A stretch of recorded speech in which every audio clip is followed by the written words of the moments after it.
when we are relaxed, the aperture of our vision expands.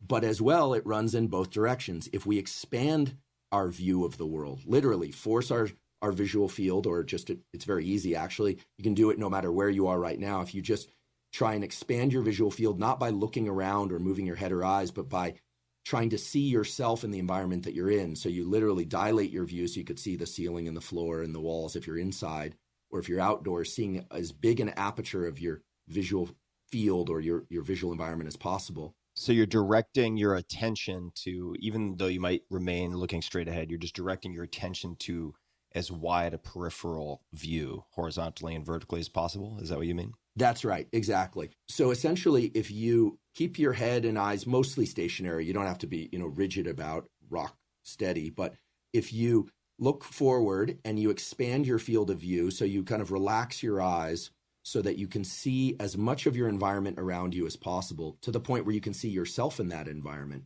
What you do is you are turning off the attentional and, believe it or not, the stress mechanisms that drive your internal state towards stress.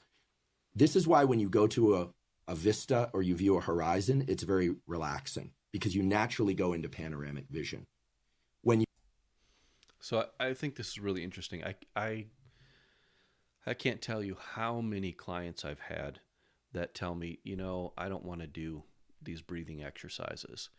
I start breathing, they don't work for me, or I panic.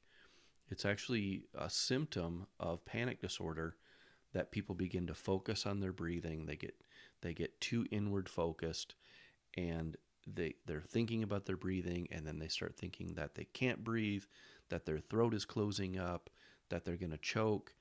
It's very common in panic disorder. So when you ask people who have panic disorder to learn how to relax themselves using a breathing technique, sometimes that actually is like a trigger for a panic attack. And I've seen people have a panic attack right in front of me, in the room in front of me. So I like this approach because it's novel.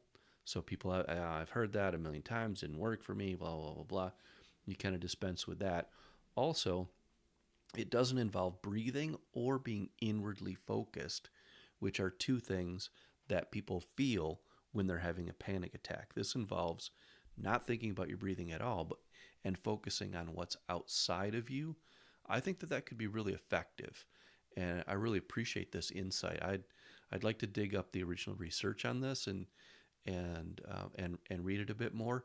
But I really like this idea, and I think, again, that if you're in recovery, you're needing to learn how to manage your emotions, because chaotic emotions fuel relapses. Great technique. Go ahead and use that, and it doesn't even have to be done. It could be done when you're outdoors, that kind of panoramic vista that he talked about. Could be, going for a hike is just a great way for you to relax and learn to manage your emotions.